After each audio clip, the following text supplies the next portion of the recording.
Welcome to Kenton's videos. Enjoy the video. You start by enabling Chrome OS Linux, beta, so you can run desktop apps. Once enabled, open the terminal and run apt update and upgrade to ensure dependencies are current. Next, download the Zen Studio Linux package into your Downloads folder. Choose Deb if you want apt integration or app image for a standalone binary. This step gets your environment ready and places the installer where the terminal can access it immediately. Next, install required system packages. Zen Studio often needs Java and GTK, so run apt to add default JRE and libraries. If you chose Deb, use dpkg to install and then fix broken deps with apt-f install.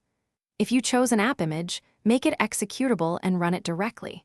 Once done, create a desktop launcher or use the terminal to start the app. This ties the installed files into Chrome OS, so you can launch Zen Studio like any other app. Finish by granting Zen Studio access to your project folders through Chrome OS files sharing, then open a sample workspace to confirm functionality.